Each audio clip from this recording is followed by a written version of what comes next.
bases and salts, and also about indicators in general. So today I am going to continue the lesson. The next topic is natural indicators around us. So before going to the session, let us quickly recall about last topic, that is acid, bases and salts, and also about indicators. Well, now tell me what do you mean by acids and some examples. So what I taught in my previous class. So you can remember acids or sodium paste. So acid turns litmus blue into red color. Some of the examples for acids are citrus fruits like orange, lemon, grapes, and also some other examples like tamarind, vinegar, curd, etc. So also some of the laboratory acids like sulfuric acid, nitric acid, hydrochloric acid. So we will ask about base now. What are bases? Bases are, yes, bases are mild bitter tasting compounds. So bases are soapy to touch and they are very smooth. Yes, some of the examples for bases like sodium hydroxide, potassium hydroxide, and many more, calcium hydroxide, magnesium hydroxide, etc. Well, so then what do you mean by salts? Salts are the products of acids and bases. So when acid and bases come together, they react to form salts and water. So this is what we call it as neutralization reaction. Yes, very good. So here next come the interesting topic, that is indicators. So in last class I discussed about natural indicators, synthetic indicators, and also olfactory indicators. Can you recall some examples for natural indicators?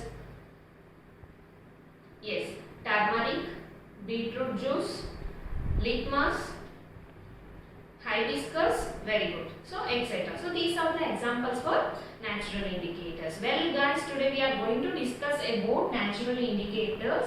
So the one of the example is litmus, which is also called as natural dye. So litmus is the commonly used, most popularly used indicator. And do you know how litmus is obtained? Where and how the litmus is obtained? Yes, the litmus is obtained from lichens. Generally, the litmus is obtained from lichens. So basically the litmus is purple in color in distilled water.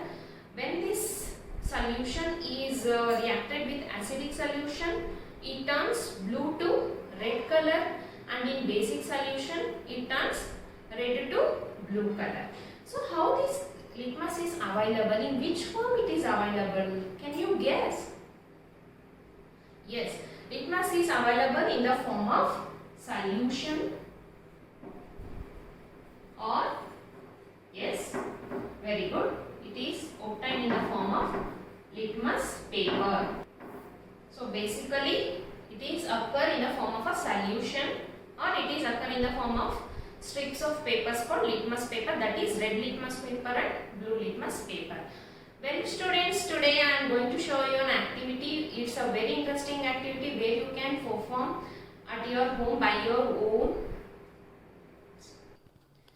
So well guys, today I am going to show you an activity. Here is an activity for you which you can perform at home.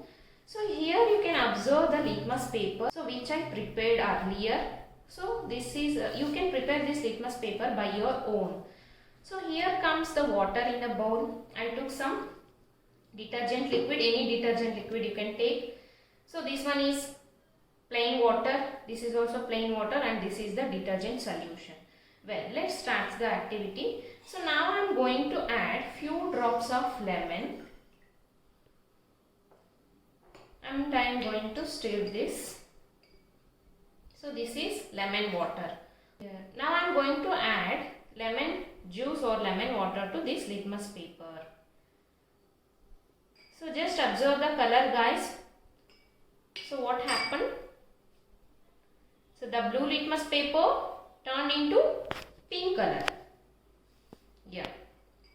So now I am going to take this blue litmus paper and I am going to dip this one in detergent solution. What do you observe? Is there any color change? Yes, there is no color change in this litmus paper, but here there is a color change which turns from blue to pink. And now I am adding this plain water, that is tap water or distilled water, on the pink and blue litmus paper. So now what do you observe? Is there any color change? No, there is no color change in plain water. There is a color change in lemon water, that is blue litmus paper turned into pink color. So what about in distilled detergent solution? So there is no color change from this blue litmus paper. Well, so just now you observed the activity, right? So what do you observe from that activity? Can you tell me what do you observe now? Yes. So lemon juice turns blue litmus to red. Yes.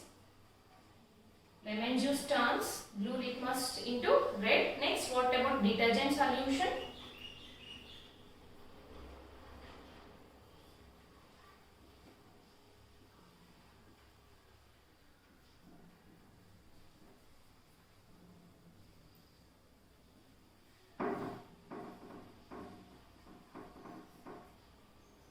So this is what you observe from the activity, right? Lemon juice turns blue to red, but detergent solution, it does not turn blue into red litmus paper, but it remains as it is as a blue color.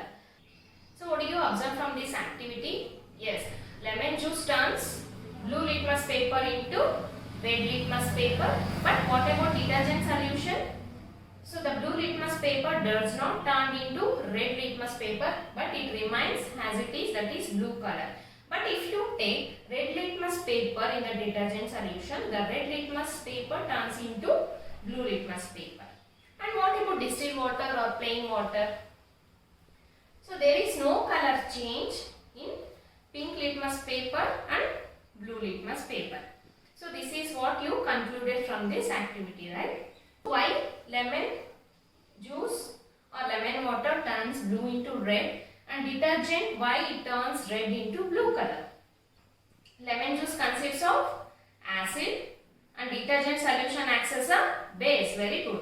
So lemon juice consists of acid, that's why the blue litmus paper turns lemon juice into red color. But when you comes to the detergent solution, so it does not show any effect in blue color. Instead, if you take red litmus paper, the red litmus paper turns detergent solution into blue color. But in distilled water or tap water or distilled water, so there is no change either in red litmus paper or blue litmus paper. So can you tell me the reason why distilled water or tap water does not affect the litmus paper? Well, so you can remember from your previous session, distilled water or tap water acts as a neutral solution. So then what do you mean by neutral solution? So the solution which do not change the color of either red or blue litmus paper is called as neutral solution. So these solution acts neither as acidic nor as basic. So that's that type of solutions what we call it as neutral solutions. Well students, so I am going to give an activity. So here is your activity guys. Now what you have to do is perform the same activity what I have taught today, that is with litmus paper. So after that record your observations as given in the table. So you can take any sheet, any thick sheet or A4 sheet, hibiscus flower and scissor.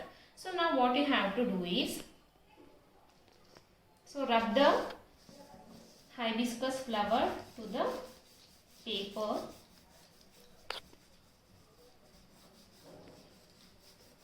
So like this, how I am showing. So repeat the process.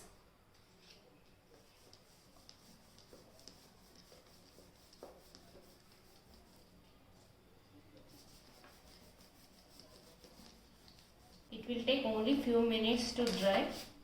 So now you can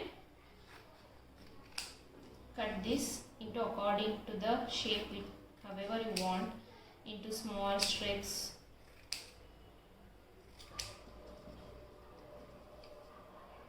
So when it completely dry, it will So you can see the litmus paper. So this is how you can easily prepare the litmus paper at home. So when it completely dries, it will turn into bluish color. I think this video is very helpful for you. So well guys, perform your activity, prepare your own litmus paper. Okay guys, so make your own litmus paper at your home. Try to do so many experiments by your own. So have fun, perform the activity, and the students who missed the session 1, so you can check the link in my description box. The next part of the video will be updated soon. So till then, stay tuned. Bye. Have fun.